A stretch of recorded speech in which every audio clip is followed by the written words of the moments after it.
कई जय के उत्सव हम लोग देखते रहते हैं और आज भी एक जय का उत्सव है जिसमें आप शामिल हैं। शामिल इस तरह से हैं कि एक बड़ी मृत्यु पर जय पाई गई है। यूँ तो बहुत से लोगों को पुराने नियम से नए नियम तक आप देखते हैं, अगर हम शुरुआत से देखें तो बहुतों ने जय पाई है। यहोवा की दोस्ती में रहने वाला हनोक कितना लकी मैन था, कितना भाग्यवान था, कितना अच्छा था कि जब हनोक चलता था तो यहोवा उसके साथ चलने लगता था, उस बातें करता था, उससे अपनी दिल की बातें कहता था, उनकी दिल की बातें सुनता था। ये सब चीज़ें बड़े अच्छे से हनोक के साथ होती थी। जिससे खुदा प्रेम करता है, जिससे मोहब्बत करता है, जिसको सच्चाई से जान जाता है कि ये सच्चा है, तो उसके लिए करता है। और इंतज़ाम ये था कि हनोक को उसने कहा तू ना मरेगा, तू ना मरेगा, और उसको अपने साथ स्वर्ग लेकर चला गया। कितना धन्य था। ऐसा मुश्किल से कोई पाया जाता है कि खुदा कहे कि तुम मेरे साथ स्वर्ग चल। कुछ जगह ऐसी बता के आपको जाहिर करूंगा कि ये सिर्फ प्रेम का जरिया है। अगर खुदा से आप प्रेम करते हैं और खुदा प्रेम करता है तो आपके लिए स्वर्ग के दरवाजे खुले रहते हैं। उसने रखा स्वर्ग के दरवाजे इसी कि हम उसमें जाकर प्रवेश करें और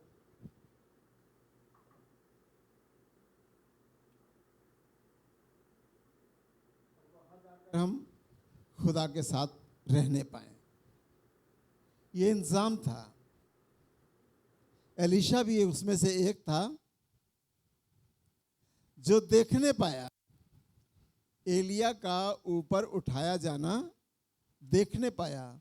सबका उठाया जाना फर्क था, स्वर्गारोहण सबका फर्क था। बहुत अच्छा लगता है जब एलिया के बारे में सुनते हैं, जब एलिया के बारे में पढ़ते हैं।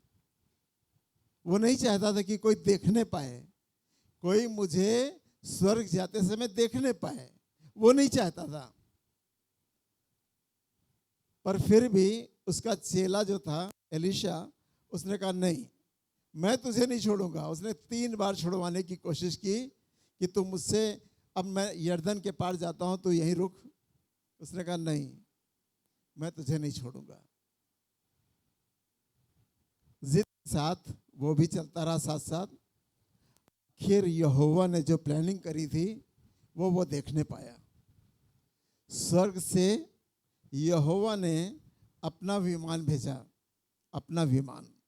आजकल तो जहाज होते हैं, पर अग्नि में रथ था यहोवा जिसमें चलता है। लिखा है बाइबल में ना, यहोवा किस में चलता है? अग्नि में रथों में चलता है। और उसके आगे आगे क्या चलती है? भस्म करने वाली आग। अगर कोई आ गया सामने तो गया।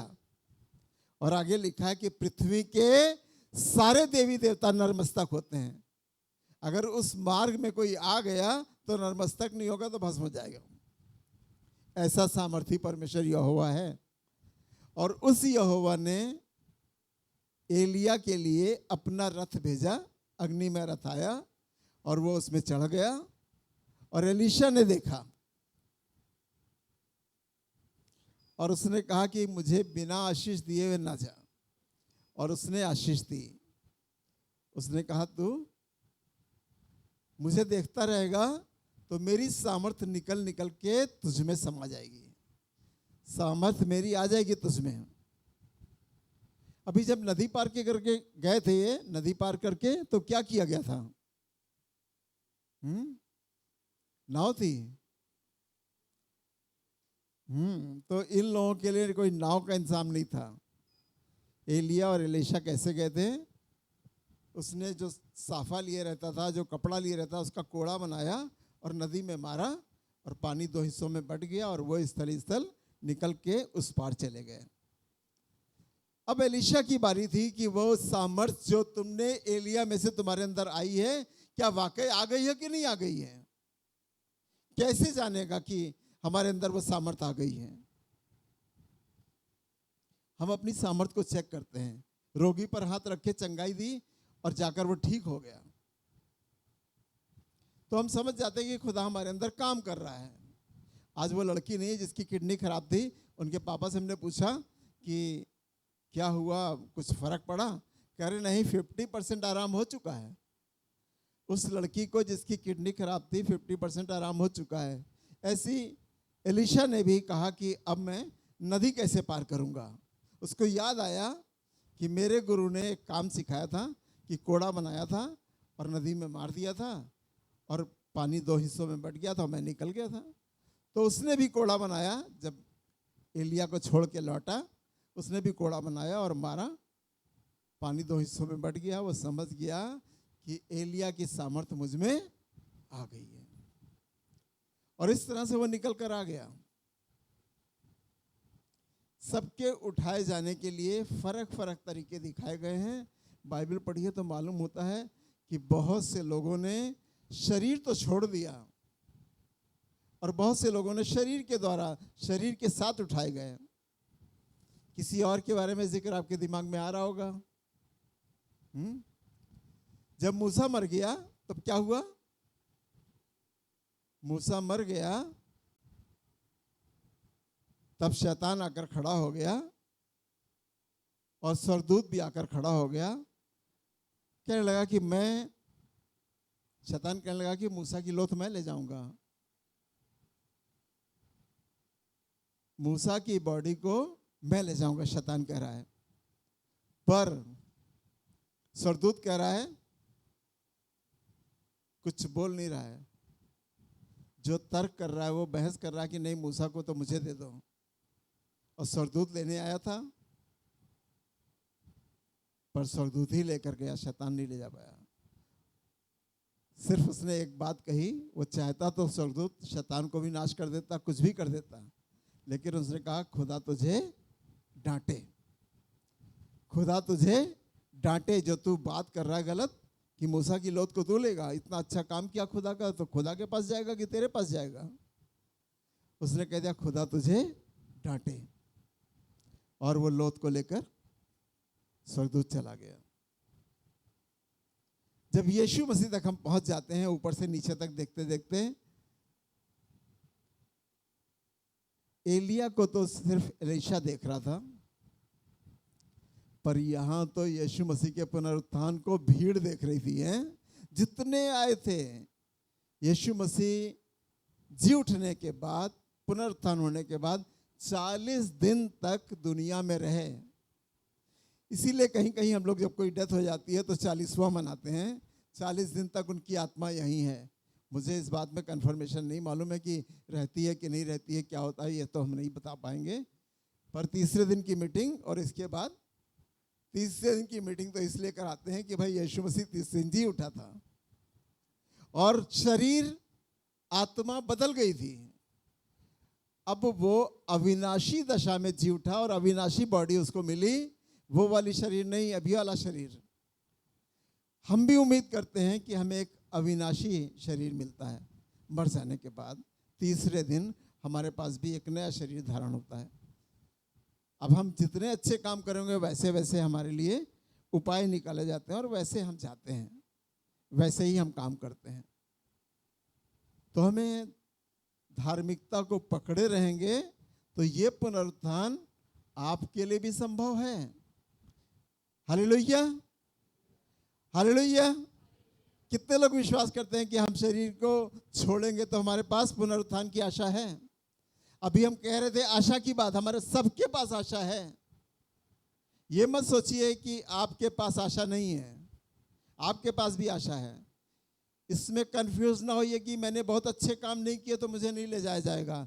आप मसीह में हैं, मेज में शामिल होते हैं, कुछ दस्तूर हैं, उनको आप पूरा कर रहे हैं, आपको भी स्वर्ग ले जाया जाएगा। वो बात अलग है कि अलग अलग रखने के स्थान, रहने के स्थान अलग अलग हैं। मैंने कई बार बताया और इस बार फिर वही बात बताता हूं कि आपको देखते हैं कि स्वर्ग में से एक झूठ बोलने वाली आत्मा निकाली गई, कि एक झूठ बोलने वाली आत्मा निकल कर आया, एक निकल कर आया और कहने लगा कि मैं झूठ बोलता हूँ, जितना कहो उतना झूठ बोल दूंगा, स्वर्ग से पृथ्वी पर जाऊंगा और 450 नबियों में समाऊंगा और झूठ बोलूंगा। आप क्या करते हैं मुझे नहीं मालूम भाई, आपकी भी आवश्यकता है वहाँ। थोड़े अच्छे थोड़े बुरे काम किए, उसके मौफिक भी आपकी आवश्यकता है। खुदा को, जो हमारा परमेश्वर क्या कहलाता है? लश्करों का परमेश्वर। लश्कर का मतलब जानते हैं?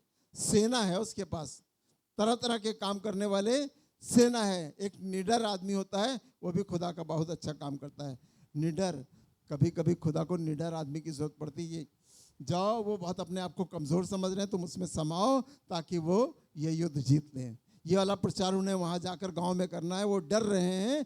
एक सामर्थी आत्मा जाए और समाये और बहुत अच्छा प्रचार करें और हजारों आत्मा बचाई जाएं।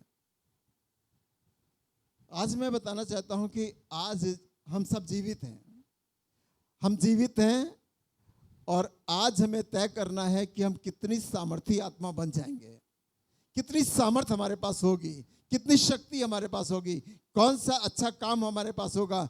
जिस कामों के लिए हम यहाँ पे कर रहे हैं, बहुत अच्छा कर रहे हैं, वहां पे भी करने पाएंगे।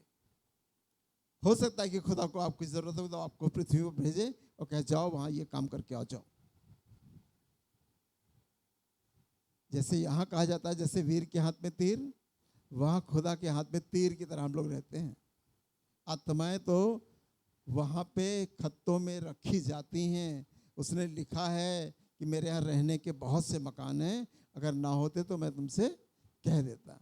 अब वो कौन से मकान में, किस एरिया में? सबके आप लोगों के पास, किसी के पास 3 कमरे का मकान है, किसी के पास 1 कमरे का मकान है, किसी का दूर है, किसी का पास है। वहाँ भी पता नहीं कैसे इंतजाम है। ये स्वर्गीय चीज़ें तो नहीं बता रहा हूँ मैं, पर आज बताना चाहता हूँ कि पुनरुत्थान की आशा रखिए। यीशु मसीह का पुनरुत्थान हुआ है, हमारा भी पुनरुत्थान होगा, हम भी जी उठेंगे, हमें भी देह मिलेगी। आइए निकालें रोमियो की पुस्तक 6 अध्याय 9 से 10 पद। रोमियो की पुस्तक 6 अध्याय 9 से 10 पद तक पढ़ेंगे।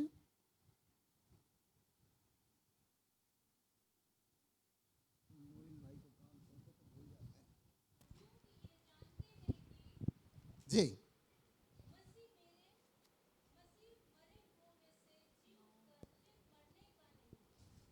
एक बात यहां पे लिखी गई, सेंटेंस को समझने की जरूरत है।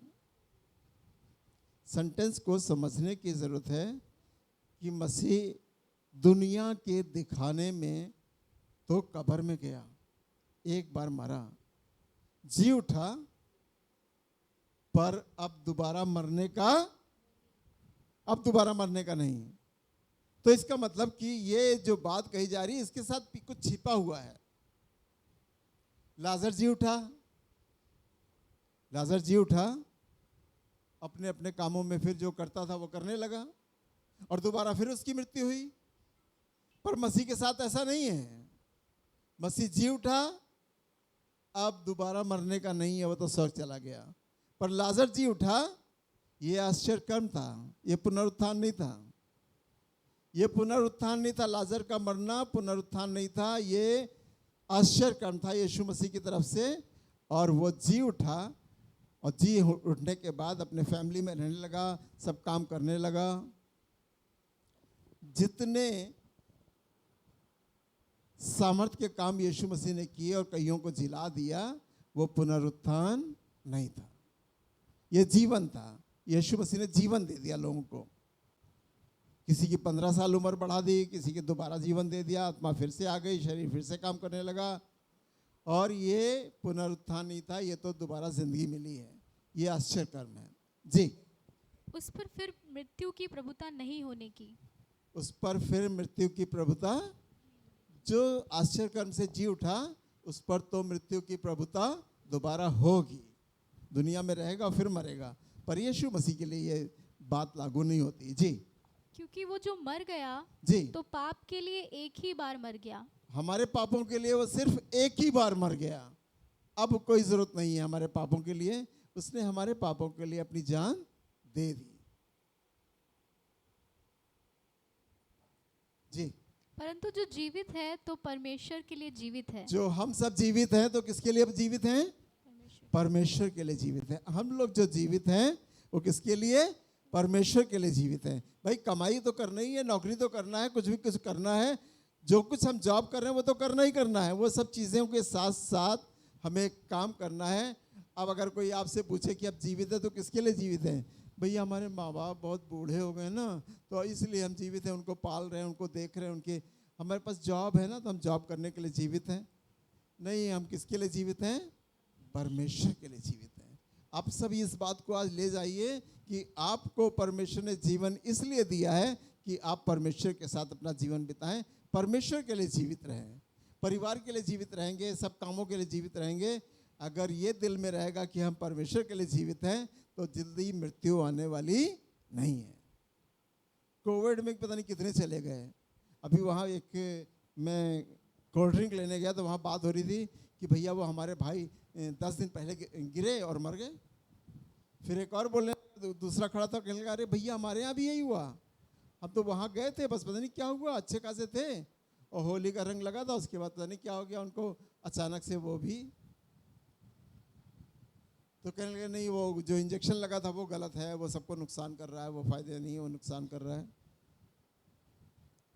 पर हम मसीहों में जानते हैं कि बहुत कम मृत्यु दर बहुत कम रही। मैंने तो कोविड लगवाया ही नहीं, बहुत यहाँ बैठे जिसने लगाया नहीं, मैंने फेथ के कारण नहीं लगाया। हमने कहा नहीं, अगर मैं पादरी होकर ये इंजेक्शन लगवाऊंगा तो हमारी कलीसिया का अविश्वास में चली जाएगी। ज़रूरत है तो लगवा लीजिए, मैं तो मना नहीं करता, पर मैं कहता हूँ कि दुनिया भरमाई जाए पर हमारे पास तो एक जीवित परमेश्वर है जो हमारी बड़ी आशा है।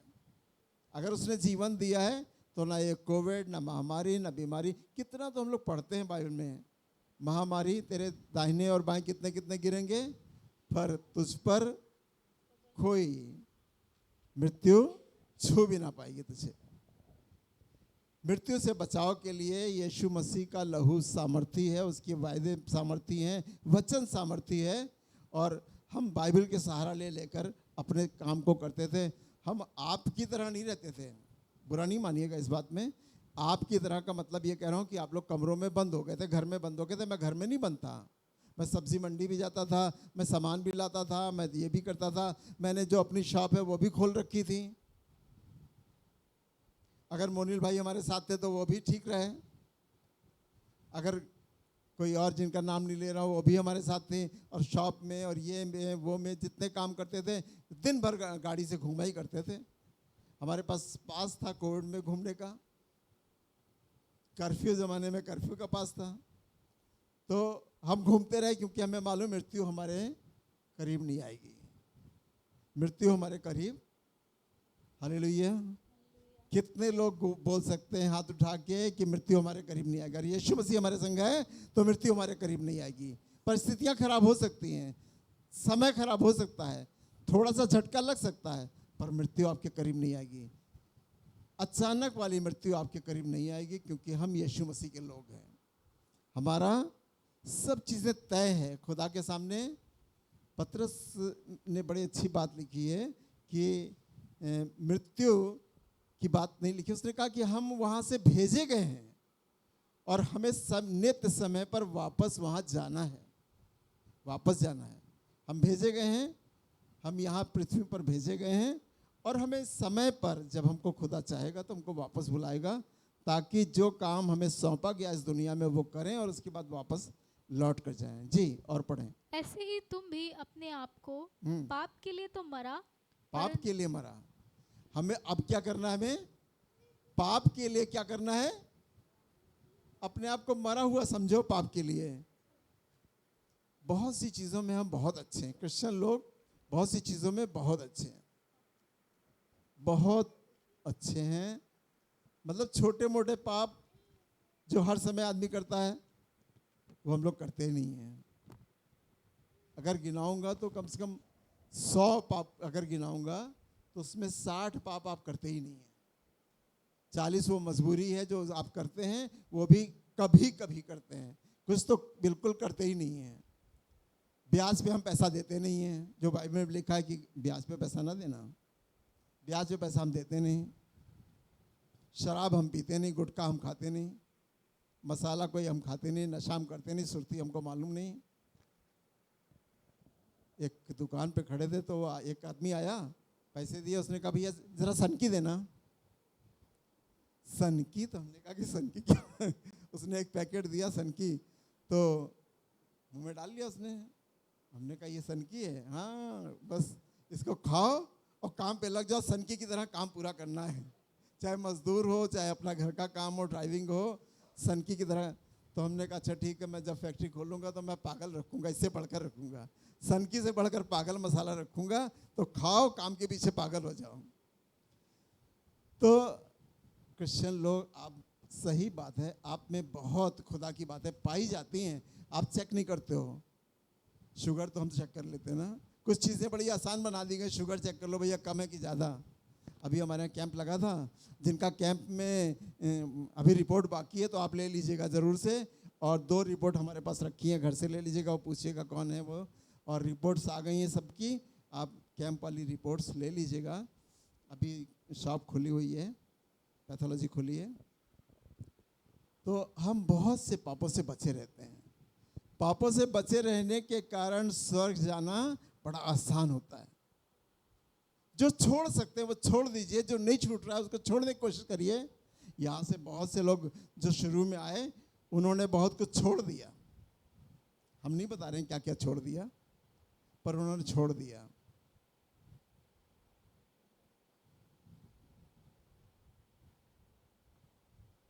बताना चाहते हैं कि जो रोज़ा रखते हैं, जो रोज़ा रखते हैं, हम क्रिश्चियन की बात नहीं कर रहे हैं, अब समझ जाइए, वो भी ऐसे तिगड़म से झूठ बोलते हैं। हमने कहा भैया तुम रोज़ा यार, कह रहे बिजनेस में सब चलता है, बिजनेस में सब चलता है। रोज़ा रखे थे और खड़े हैं किनारे, अबे देखो तो आज तो बहुत हिट है मामला। अरे हमने कहा ये क्या हिट मामला है? रोज़ा रखे हैं पर मामला बड़ा हिट नज़र आ रहा है। चीज़ें हम ऐसे पाप नहीं करते। कोई क्रिश्चियन लड़का, मैं सोचता हूँ कि ऐसी बातें नहीं करेगा, कोई क्रिश्चियन लड़का ऐसी बातें नहीं करेगा कि मामला बहुत हिट है, बहुत ये चीज़ें, बहुत वो चीज़ें। छेड़छाड़ मतलब समझ जाइए आप, कम शब्दों में ज़्यादा समझिए कि छेड़छाड़ क्या, हम लोग सीधे अपने घर में बंद रहते हैं। रोज़ा रखे हैं तो बहुत डिसिप्लिन मेंटेन कर रहे हैं, कोई गलती सुबह से शाम तक ना हो जाए। सिर्फ भूखा रहना थोड़ी है, उस बीच में क्या क्या आप कर रहे हैं ये सब भी काउंट होता है। तो हमें ऐसा मजबूत ईमान चाहिए कि जो सब बातों में, तभी तो हमारा पुनरुत्थान होगा, तो हमें अच्छे स्थान मिलेंगे, अच्छे काम मिलेंगे। झूठ बोलने वाली आत्मा की तरह काम नहीं मिलेंगे, और अच्छे काम आपको मिलेंगे। उस समय शायद वही झूठ बोलने वाली आत्मा थी जो झूठ बोलने के लिए भेजी गई, लेकिन उसका काम भी बहुत अहम था। धार्मिकता उसको बहुत आदत होगी, बहुत ज़्यादा दुआ बंदगी में रहता होगा, तब जाकर खुदा के वहाँ पहुँच गया, और उसके बाद ज़मीन पर भेजा गया। ज़मीन पर तो आत्माएं भेजी जाती हैं। क्या आप बिलीव करते हैं? कितने लोग बिलीव करते हैं कि आत्माएं भेजी जाती हैं स्वर्ग से? इतने लोग नहीं करते। अगर सब हाथ नहीं उठा रहे हैं इसका मतलब नहीं बिलीव करते हैं। बाइबल में लिखा है, इन छोटे से छोटों को तुच्छ ना जानना, इनके स्वर्गदूत मेरे पिता का मुंह सदा देखा करते हैं। स्वर्गदूत पिता का मुंह देखते हैं, इसलिए तो वहां से अलग से आत्मा, और लिखा है विश्वास करने वालों के लिए स्वर्ग से आत्माएं भेजी जाती हैं। आप समझ ही नहीं पाओगे। मैंने अपनी तो कहानी सुनाई है कि जब मैं अकेला था और प्रशांत और हम थे, तो 1 हफ्ता मुझे अपने हाथों से खाना बनाना था। तब 2 लेडी आई और मैक्सी पहनकर, और मैं बैठा था, सोच रहा था मुझे तो बनाना आता नहीं, मैं क्या करूँगा। और उसके बाद अचानक से मैंने वहीं लेट गया अपने बेड पे और सो गया। और सो जाने के बाद 2 लेडी आई मैक्सी पहन के, कहने लगी बताओ क्या काम है। और उसके बाद मैंने उनको कुछ नहीं बोला। हमने कहा नहीं, मुझे सब आता, मैं कर लूँगा। और उठा थोड़ी देर में और जाकर 7 दिन तक 6 दिन तक खूब खाने पीने सब चीज़ें, बर्तन धोना, ये करना, वो सब कर लिया। संडे आया, संडे पूड़ी उड़ी बना ली और क्या आने वाले हैं वाइफ, तो चलिए उनका टाइम हो गया आने का। इतनी लंबी छुट्टी गई थी और उसके बाद वो हंसी और मुस्कुराई और ऐसे कर मतलब दिखी कि जा रही हैं। तब मेरे दिमाग में आया कि आत्माएं आपकी ज़रूरतों के लिए भेजी जाती हैं। आप जहाँ कमज़ोर होंगे वहाँ ज़रूरत के लिए भेजी जाएगी और आपकी ज़रूरत को पूरा कर देगी। तो हम ही जैसे तो होते ही है जो जहाँ से वहाँ जाते हैं और फिर वापस खुदा के एक ऑर्डर में रह कर काम को करते हैं। आइए निकालें पहला कुरिन्थियों 15 अध्याय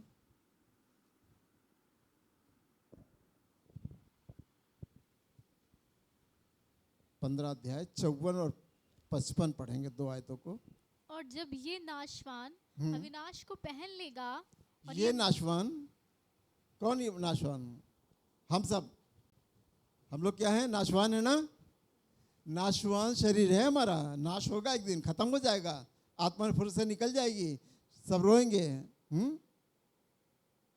सबोपदेशक में लिखा है, खूब अच्छे से जरा पढ़िएगा जाकर, आखिरी वाले में तो बहुत अच्छा लिखा है सब। तब आपको मृत्यु से डर नहीं लगेगा। ये प्लानिंग के तहत है। धीरे धीरे चीज़ें कम होंगी आपकी, दांत से लेकर एक एक चीज़ धीरे धीरे घटती जाएगी और उसके बाद फिर बताया जाएगा कि मृत्यु के करीब आप पहुंच गए।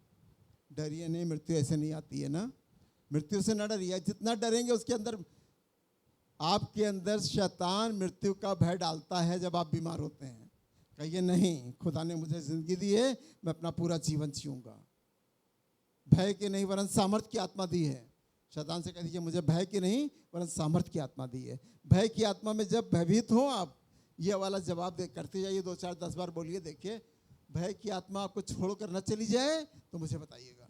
इसी दुनिया में भय की आत्मा घूमा करती है पर आपके पास नहीं आएगी, क्योंकि परमेश्वर ने आपको सामर्थ्य की क्लेम करी है। आयतों से क्लेम करिए। जब जंगल में गया यीशु मसीह और शैतान ने 3 बातें कही, सब उसने आयतों से क्लेम किया और शैतान उसे छोड़कर आपको भी छोड़कर जाएगा। आपको भी विश्वास करिए, आयतों को क्लेम करिए और बताइए उसको, तो समझ जाएगा। इसको तो मालूम है, निकल लो यहाँ से निकल लो, मेरा कुछ चलने वाला नहीं। जी, पहला कुरिन्थियों 15 अध्याय 54 और 55 पद। और जब ये नाशवान अविनाश को पहन लेगा, अविनाशी दशा को पहन लेगा, पुनरुत्थान वाली बातों को पहन लेगा, नया शरीर मिलेगा उसको पहन लेगा। और ये मरणहार अमरता को पहन लेगा। जब मरणहार अमरता को पहन लेगा है, मतलब अमर हो जाएंगे हम। क्रिश्चियन के अलावा कहीं ये वाली बात बताई नहीं जाती है, बाइबल के अलावा कहीं कोई बताई नहीं जाती है। आपने दूसरी चीज़ें पढ़ी, मैंने तो 4 सब्जेक्ट पढ़े थे, तो उसमें चारों धर्म ही पढ़ाए गए थे। और चारों धर्म जब पढ़े थे तो उसमें लिखा था कि उनकी आशा यह है, मैं ज़्यादा शब्दों का इस्तेमाल कम कर रहा हूँ, आप समझिएगा, कोशिश करिएगा, कि जब वो मर जाएंगे तो उन्हें जो धार्मिकता की मौत मर रहे हैं उन्हें हूरें मिलेंगी। तो तुमने यहाँ कम 3 शादियाँ की, 5 शादियाँ की, तब भी सेटिस्फाइड नहीं हो, अभी मरने के बाद भी हूरें ढूंढ रहे हो हैं। हमारे पास्टर रफ़ीक हैं, वो कहते हैं, अपनी माँ से कहते हैं, अम्मा, उनके माँ बाप ने मसीह धर्म ग्रहण नहीं किया, तो कहते हैं अम्मा, अरे अब्बा को तो हूरें मिलेंगी, तुमको क्या मिलेगा? तुमको कुछ नहीं मिलेगा, तो ईसाई में आ जाओ। अपनी माँ से कहते कि तुम ईसाई में आ जाओ, तुम क्या करोगे? उनको तो हूरें मिलेंगी। हमारे मसीह धर्म में हूरें नहीं मिलेंगी भाई। आप पुरुष और स्त्री का भी ज्ञान नहीं रख पाएंगे, पुरुष और स्त्री का भी ज्ञान नहीं रख पाएंगे। मर जाने के बाद जब स्वर्गदूत बन जाए या जो भी आत्मा बन जाए, आपको ज्ञान नहीं मिलेगा कि ये लेडी आत्मा है या कौन सी है, क्या है। ये हम लोग को इतनी ज़्यादा ज्ञान नहीं रहेगा। उनको कोई भी रूप धारण कर लेंगे, कोई भी शरीर धारण कर लेंगे, कुछ भी बन जाएंगे, वो उनको बदलने की आदत है कि वो बदल लेंगे, चीज़ों को बदल लेंगे। जितनी मैंने उठाए जाने वालों की बातें आपको बताई, जितनी, वो सब बेस थी। अगर एलिया के पास रथ ना भेजा गया होता तो वो इंतजार में कहता रहता कि भैया ट्रेन आएगी तो हम जाएंगे, ट्रेन आएगी तो हम जाएंगे, ट्रेन आएगी तो जाएंगे। रथ, पर यीशु मसीह के लिए रथ भेजा गया? पानी पे चलने वाले के लिए रथ भेजा ही नहीं गया। वो पानी पे चल लेता था, उसको मालूम है खुदा को कि मेरा बेटा है, ये पानी पे चल लेता है। वो हवा पे भी चल लेगा, उससे बड़ा आश्चर्य कर्म, वो हवा पे चल के चला गया। कोई चिन्ह नहीं था, ना कोई रथ था, ना कोई पानी था, पर हवा में चला गया वो। एक ये भी बड़ा आश्चर्य कर्म था, यीशु मसीह का उठाया जाना, ये बड़ा आश्चर्य कर्म था। लोगों के देखते देखते वो हवा में।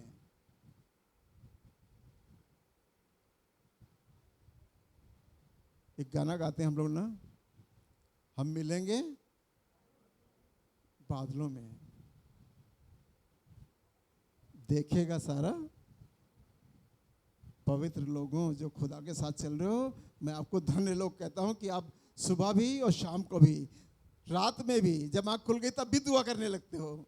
कितनी अच्छी बात है कि जब आँख खुल गई तो भी दुआ करने लगो। कोई समय नहीं दुआ का। आपकी दुआ से लोग परेशान होंगे, कहेंगे अरे हर समय ये दुआ ही करते रहते हैं, जब देखो ये दुआ ही करते रहते हैं। हम धार्मिकता में बढ़ने के लिए दुआ करते हैं। सुबह उठकर आए, आंख मलते हुए आए, पहले अपने बेड पे कर ली थी, फिर आंख मलते हुए आए, थोड़ा यहाँ कर ली, अभी और भी करने का मन है दुआ। फिर गए बाथरूम में, नहाए हुआ है, अब नहा लिए तो चलो एक बार नहा के भी कर लेते हैं।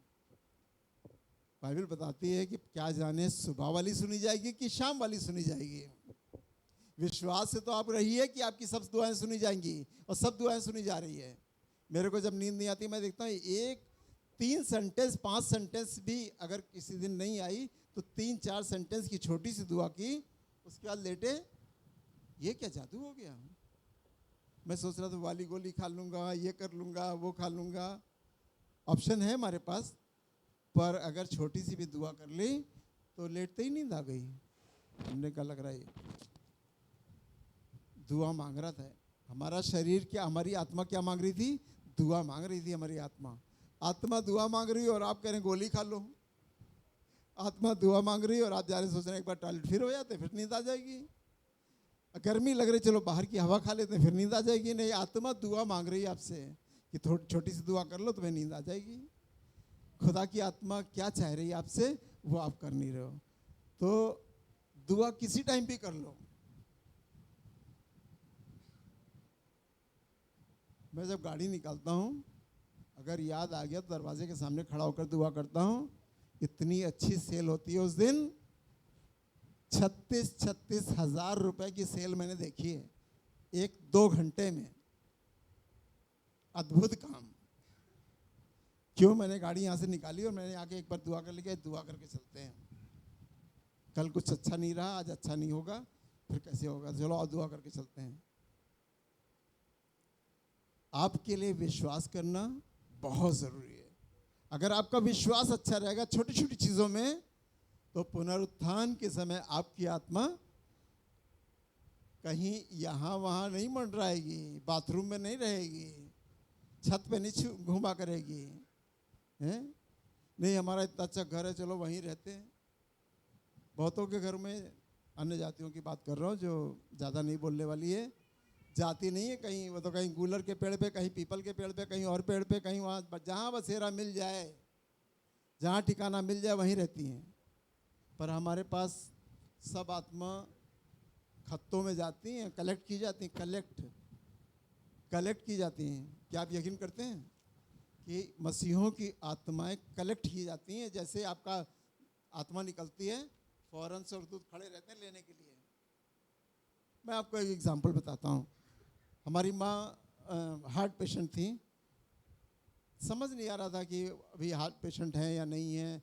मुझे घबराहट हो गई, देखो चाबी वहाँ रखी है, पैसा वहाँ रखा है, ये चीज़ वहाँ रखी है, झूठी मूठ बोला। अरे हमने कहा ये ऐसी ही करती रहती है, ये ऐसी करती रहती हैं।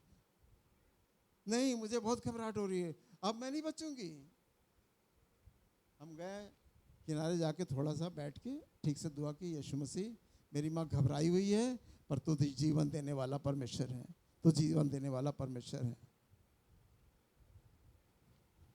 मैंने देखा कि दो लेडी इंग्लिश बाल कटे हुए हैं और स्कूटी से आई और चौराहे पे खड़ी हो गई। तारा मसीह ऐसे से दोनों आपस में बात कर रही हैं। हमने कहा नहीं ऐसी हम नींद में बोल रहे हैं। नहीं, अरे यीशु मसीह ने उनकी उम्र बढ़ा दी, हमने दुआ की थी, यीशु मसीह ने उनकी उम्र बढ़ा, ये ऐसी थोड़ी सी बातें हो रही हमसे। और वो स्टार्ट की स्कूटी और फिर वापस चली गई। स्कूटी जरा ही से आगे चली थी, उसके बाद गायब हो गई स्कूटी, वो वापस चली गई। और उसके बाद सुबह हुआ, मेडिकल कॉलेज पहुंची, भैया इनके पेसमेकर लगेगा। पेसमेकर लगा। मैं सोचता हूँ 20 या और ज़्यादा साल भी जी, और भी ज़्यादा जी पेसमेकर लगने के बाद। तो खुदा क्या कर सकता है। आत्माएं लेने वाली भी मैंने देखा इन्हीं आंखों से। मैंने विज़न तो बहुत देखे, बहुत से विज़न की बातें नहीं कर रहा हूँ आज, सिर्फ आज पुनरुत्थान से जुड़ी हुई बातें कर रहा हूँ। पर समय आया तो उनकी मृत्यु के टाइम मैं नहीं था, ये खुदा की प्लानिंग थी। एक नहीं कई बार मैंने यहाँ आकर चुपचाप दुआ कर दी। हमने कहा नहीं कुछ नहीं होगा, अभी भैया उनको एडमिट करा दिया गया है, आके देख जाओ। एक बार आके देख गए, देख के आने के बाद अपने चुपचाप चले आए, चर्च में जाके दुआ कर दी। कई बार मैंने ज़िंदगी को दिनों को बढ़ते हुए देखा है। इस बार खुदा ने कहा कि तुम यहाँ से जाओगे अमेरिका और उसके बाद तुम्हारी माँ को मैं बुलाऊंगा, ताकि तुम रहोगे नहीं तो दुआएं करोगे नहीं, मुझसे जिद करोगे नहीं। तो मैं वहाँ था, मुझे मालूम नहीं हुआ, तो मालूम हुआ कि डेथ हो गई। इन बातों को साधारणता ना लीजिए, ये सही बात मैं बता रहा हूँ कि हकीकत ऐसे चीज़ें होती हैं। इस बार कोई दुआ करने का मौका नहीं, इन्फॉर्मेशन मुझे मिली नहीं कि बहुत बीमार चल रही हैं या खतरा है और ऐसा हो जाएगा वैसा हो जाएगा जी। और पढ़ें। तब वो वचन जो लिखा है पूरा हो जाएगा, जय ने मृत्यु को निगल लिया, हे मृत्यु तेरी जय ने मृत्यु को निगल लिया। जय ने, आज क्या दिन है? जय का दिन है ना। हर गाने में हम लोग गा रहे हैं जय जय जय के गीत गाओ हैं। जो कैंडल लेके आ रहा है वही जय के गीत गा रहा है, सब जय के गीत गा रहे हैं। जय ने मृत्यु को, जीत ने हार को निगल लिया जी। हे मृत्यु, हाँ, तेरी जय कहाँ रही? अब तेरी जय कहाँ रही? मृत्यु, पहले मृत्यु नहीं थी। खुदा ने कभी मरने के लिए तो इंसान को बनाया ही नहीं था। आदम ने जाके देखिए तो लगता है कि मरने के लिए कुछ नहीं बनाया गया था। पर बाइबल क्या बताती है? मृत्यु क्यों आई? पाप के कारण मृत्यु आई। अगर आदम हवा के ज़माने से पाप ना होते तो मृत्यु की प्रभुता उन पर ना होती। अब आप कहेंगे कि जो उस समय की उम्र तो बहुत लंबी लंबी थी, 700 साल, और घटती क्यों जा रही है? पाप के कारण घटती जा रही है। दुनिया में जैसे जैसे पाप बढ़ेगा वैसे मृत्यु का समय भी घटता जा रहा है। पर यीशु मसीह ने यहोवा के ज़माने में बड़ी लंबी लंबी उम्र, और पुराना नियम लिखता है 120 वर्ष। आपकी ज़िंदगी की उम्र कितनी है? 120 पुराने नियम में। और जो ऐसे नामों को जानता हूँ जो कहते हैं नहीं नहीं हमने पूरी बाइबल पढ़ लिया, हम यहोवा के लोग हैं, हम बिल्कुल 120 से पहले नहीं मरने वाले हैं, आज भी कहते हैं। और यीशु मसीह में विश्वास रखने वालों को कहा जाता है 75 साल, और बल के कारण 80 भी। और अगर बल है शरीर में और खुदा का अनुग्रह है तो और आगे भी। मृत्यु की भी 80 साल लगभग बताई जा रही है। पर बल के कारण और धार्मिकता के कारण और भी अच्छे कामों के कारण आपकी उम्र बहुत अच्छी भी हो सकती है। उम्र का कोई वो नहीं है कि आपकी उम्र कम है। कोई अपनी उम्र को कम ना आके आप उम्र को बढ़ा सकते हैं। आप अपनी उम्र को खुद बढ़ा सकते हैं। पहली बात तो मौत का इंतजार न करिए, जीते जाइए जीते जाइए जीते जाइए। कुछ भी है, लोग कहते हैं भैया ये शुगर जो है बहुत जल्दी से आदमी मर जाता है, बहुत ऑर्गन्स को ख़राब कर देती है। हमको तो 26 साल शुगर के हो गया, हमारा तो कोई ऑर्गन्स नहीं खराब हुआ है। 26 साल में 40 साल के बाद शुगर आई थी और अब 67 में चल रहे हैं, तो हमारे तो कोई भी ऑर्गन्स नहीं खराब हुए। 40 साल में शुगर ने दस्तक दे दिया था। तो कभी करेले का जूस पी लो, तो कभी ये कर लो, कभी वो कर लो। मृत्यु खुदा के साथ बने रहने वालों के लिए यहोवा ने अपने हमारे शरीर को बनाया है, इतने अच्छे से, इतने हाथों से, इतने प्यार से बनाया है। किडनी को बनाया, ये बनाया, वो बनाया। ये साइंस वाले तो अब जाके देख पा रहे हैं। स्केलेटन तो टांग के हड्डियों की दशा बता देते हैं, पर यहोवा की धार्मिकता को नहीं जानते कि बनाने वाला कौन था, रचने वाला कौन था। यहोवा हमारा रचयिता है, कोई और ने नहीं बनाया। हम अपने आप पैदा नहीं हो गए हैं जी। हे मृत्यु तेरा डंक कहाँ रहा? जी, मृत्यु का डंक पाप है। बस पाप से थोड़ा बचे रहिए। मृत्यु का डंक, मृत्यु अद्भुत ऐसे आ जाती है क्योंकि हमारे पाप जब सीमा से थोड़ा बढ़ने लगते हैं। वैसे भी आदमी जब उम्र में बढ़ने लगता है तो पाप घटने लगते हैं। पाप सिर्फ लड़कपन से और जवानी के समय तक होते हैं, जो मैंने एक्सपीरियंस किए हैं। लड़कपन से और जवानी के टाइम पे ज़्यादा पाप होते हैं, और इसके बाद जब आप जवानी से आगे बढ़ते हैं, 40 मान लीजिए, 40 के बाद आगे बढ़ते तो धार्मिकता आपको पकड़ने की आदत हो जाती है कि और ये कर लेते और वो कर लेते। कैसे पकड़ते हैं? सारे मंदिरों के आसपास लगा रहता है ना, कहीं घड़े रखे रहते हैं, कहीं निकाल के पीने वाला लगा रहता है, कहीं मशीन लगी रहती है। तो हमने कहा कि एक पुण्य का काम हम भी करेंगे। हमने पीछे मशीन लगा के पीछे निकाल दिया ठंडा पानी। लोग हर समय लेते रहते हैं, हर समय। हम सोचते हमारे यहाँ कोई पानी नहीं पी। जब शुरू में लगाया था हमने कहा कि हमको ईसाई जान के कोई पानी नहीं लेने आता हमारे यहाँ, लेकिन अब हम देखते हैं हर समय लोग लगे रहते हैं। कोई डिब्बा, एक लड़का भर रहा था, हमने कहा भाई इसमें तुम क्यों भर रहे हो? कह रहा हमारी गाय ब्याई है ना, पानी बहुत पीती है। हमने कहा देखिए, हम नई गाय, ब्याई हुई गाय के लिए पानी का काम कर रहे हैं। योगी जी भी खुश कि गायों को पानी पिला रहे हैं। हालेलुया। हम गायों को पानी पिला रहे हैं, ठंडा पानी, मशीन का, आरओ का, फिल्टर का। अब वो जब दूध दे, हमने कहा दूध, अरे नहीं अभी दूध नहीं दे रही, अभी वो दे रही। आप समझ गए होंगे क्या देती है, पहले क्या देती है 2-4 दिन आप समझ गए होंगे। तो हमने कहा खोया खा रहे हो खूब। तो पुनरुत्थान बहुत जरूरी है। आइए, प्रकाशित वाक्य, आप कौन कौन प्रकाशित वाक्य पढ़ चुका है? हाथ उठाएं, जल्दी जल्दी हाथ उठाएं। प्रकाशित वाक्य पढ़ा? गुड। जिसने जिसने प्रकाशित वाक्य पढ़ा बहुत अच्छा करते हैं। प्रकाशित वाक्य बहुत एकांत में रात में पढ़िए, जब 11 बज जाए और 1 बजे तक प्रकाशित वाक्य पढ़िए। आपको स्वर्गदूतों से बातें करनी पड़ेंगी। स्वर्गदूत आपके पास आकर बात करेगा, क्या समझना चाहते हो? मैं तुम्हें समझाता हूँ, मैं तुम्हें समझाता हूँ। मैंने रात में सारी बाइबल स्टडी की है, और आपको बताएं, एक तारा टाइप का टिक टिक टिक टिक मेरी मेज पे हमेशा, मैं अब याद रखता हूँ उन चीज़ों को। तो हम सोचते हैं इनकी, इसकी तरफ क्या मन लगाएं, अपना काम जो कर रहे हैं, जहाँ हम खो गए थे वहीं खो जाएं।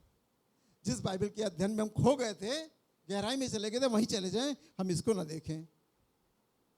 हमने एक तारे की तरह छोटा सा बिल्कुल टिक टिक टिक टिक करके देखते हैं। हम समझते हैं कि खुदा की समझने वाली आत्मा हमारे लिए भेजी गई है ताकि तुम समझदार हो जाओ, ताकि तुम जो अभी कन्फ्यूजन में हो कि ये कैसे हुआ, वो कैसे हुआ, तो तुम पूरी तरह से। तो प्रकाशित वाक्य बहुत ज़रूरी पढ़िए, और बड़े अच्छे मन से, बड़े शुद्ध मन से, बड़े शुद्ध विवेक से, शुद्ध आत्मा से, और कुछ हासिल करने के लिए दुआ करके करिए कि मैं कुछ आज ही हासिल कर लूँगा, मुझे आज ही कुछ मिल जाएगा। जी, प्रकाशित वाक्य पहला अध्याय और 16 से 18। वो अपने दाहिने हाथ में 7 तारे लिए हुए था। वो अपने हाथ में कौन? यीशु मसीह। यहां से गया, पुनरुत्थान हुआ, 40वें दिन वहां से वहां पहुंचा, और अब क्या उसका काम? उसका काम उस स्वर्ग पर शुरू हो गया। अभी तक उसका काम शुरू नहीं था, उसे पृथ्वी पे काम कर रहा था, पर अब स्वर्ग में काम कर रहा है। वो अपने हाथ में क्या लिए है? 7 तारे। 7 तारे लिए हुआ है। ये तारे ऐसी थोड़ी हैं। पहले हम लोग जब छोटे बच्चे थे तो रात में लेटे हैं, 10 बज गया, नींद नहीं आ रही, तारों को देख रहे हैं, तारा टूटा। तारा टूटा किसी ने देखा है? देखा है? तारे से हम लोग बोलते थे मेरी मर्जी पूरी हो। ये गैब की बातें हैं, मैं तुमको सुनाता हूँ। अब पता नहीं मर्जी पूरी होगी कि नहीं होगी। तारा टूटा आसमान से और हम उससे कह रहे मेरी मर्जी पूरी हो।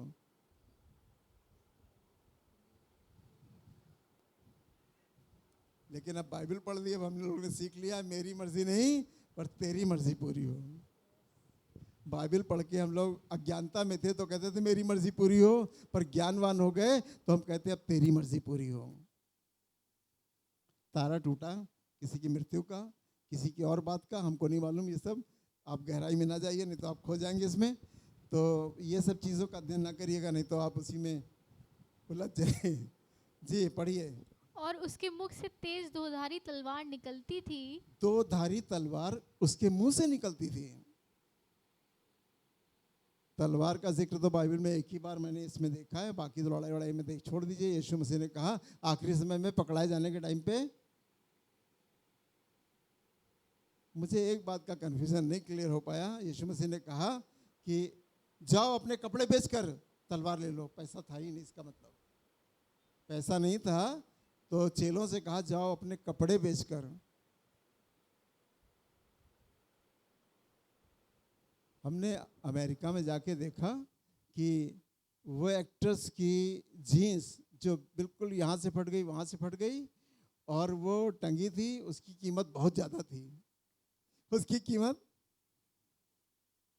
इतनी महंगी, हमने कहा इसको कौन पूछेगा, पर लेने वाले उसको बड़े उससे लेते हैं कि यार उसकी है, और ले आते हैं अपने घर।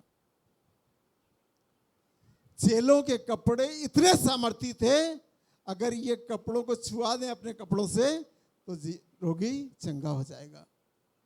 यीशु मसीह ने कहा कि जाओ अपने कपड़े बेचकर तलवार ले लो, ताकि नबियों की बात पूरी हो कि वो गुनहगारों के साथ पकड़ा गया, शामिल हुआ।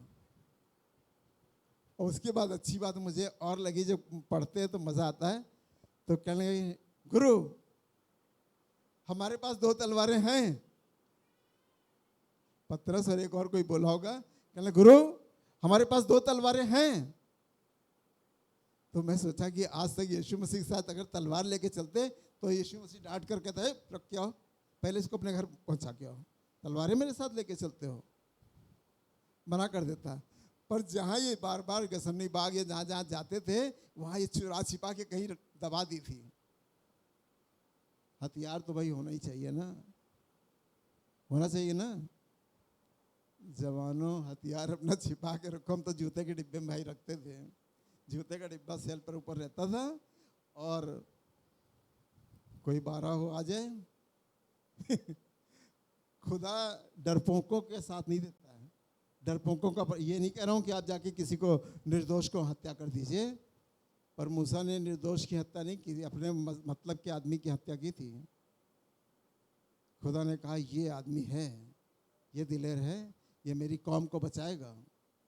कौम को बचाने के लिए आप जैसों को चुना जाएगा जो हथियार भी रखते हैं पर अपनी कौम के लिए लड़ेंगे। और सरदार तो खुलकर कहते हैं लड़े दीन के हेत सूरा वही। लड़े दीन के मतलब मजहब के मामले में जो लड़ेगा वही सूरा है। जाके तुमने कत्ल कर दिया, सोना लूट लाया, ये कर दिया, ये गलत काम नहीं, पर अगर मजहब के नाम पे तुमने लड़ाई की तो तुम बहुत अच्छे हो। उनके मजहब जो मैंने थोड़ा सा पढ़ा उसमें मालूम होता है कि उनको भी सफ़ेद घोड़े पे बैठाया जाता है और वो शहीद कहलाते हैं जो मजहब के नाम पे मर जाते हैं। जी पढ़ें। उसका मुंह ऐसा प्रज्वलित था जी। जैसा सूर्य कड़ी धूप के समय चमकता है। यीशु मसीह इतना चमक रहा था, यहाँ से जाने के बाद यहाँ जो चमक थी उसकी बहुत अच्छी थी, उसके चेहरे पे जो नूर था पिता की तरफ से था। पर अभी जब स्वर्ग पहुंच गया, पुनरुत्थान हो गया, और जब स्वर्ग पहुंच गया तो वो चमक सूरज से नीचे नहीं बताई जा रही है, सूरज से भी ज्यादा तेज था उसके ऊपर। जी। जब मैंने उसे देखा, जब मैंने, कौन देख रहा है? आप लोग पढ़ रहे हैं, समझ रहे हैं? कौन देख रहा है? यूहन्ना, यूहन्ना, कौन देख रहा है? यूहन्ना। और कोई बोलेगा? हाँ, यूहन्ना देख रहा है। अब बैकग्राउंड में जाना ही पड़ेगा। जब यीशु मसीह पतरस के साथ चल रहा था तो यूहन्ना पीछे पीछे आ रहा था। यीशु मसीह ऐसे चल रहा था, पतरस बगल बगल चल रहा था, और यूहन्ना थोड़ा पीछे 10-20 कदम पीछे चल रहा था। तो यीशु मसीह बड़े गांधी जी से भी तेज चलते थे, तभी तो पद यात्रा इतनी कर लेते थे। तो पतरस बोलने लगा, यीशु मसीह अच्छी अच्छी बातें कर रहे थे, वो कह रहे थे, उसकी मृत्यु के बारे में बता रहे थे कि तू कैसी मृत्यु से मरेगा। पतरस को बता रहे थे तू कैसी मृत्यु से मरेगा। तो पतरस बड़े अच्छे से सुन रहा था। कहने लगा कि जो तेरे पीछे चला आता उसका क्या होगा? जो तेरे पीछे चला आता उसका क्या होगा? वो कैसी मृत्यु से मरेगा, वो पूछना चाह रहा था। उसने कहा तुझे इससे क्या लेना देना? मतलब अपने शब्दों में कहा, मैं अपने शब्दों में बता रहा हूं, तुझे क्या लेना देना? और आगे का क्या था? कोई बोले?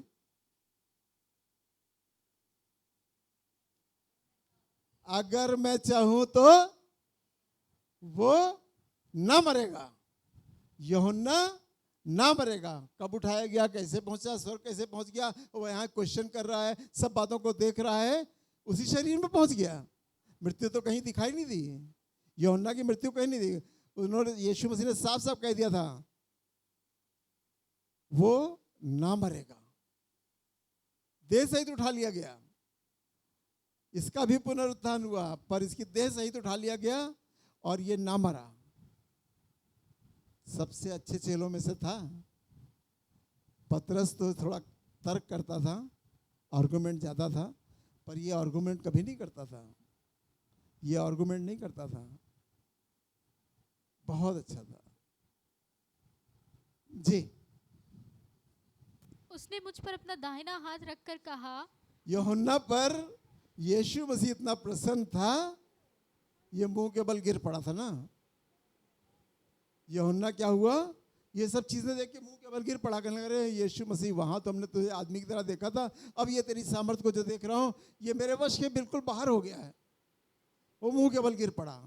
तब यीशु मसीह से उस पर गिरने के बाद बिल्कुल मरे के समान हो गया। वो इतनी बड़ी चीजों को देख रहा है। तो यीशु मसीह ने क्या किया, उसके सर पर हाथ रख दिया। जी।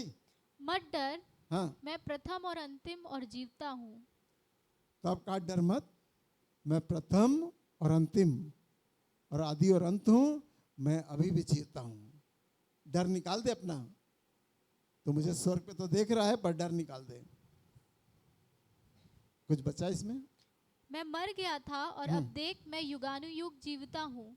मैं मर गया था पर अब युगान युग।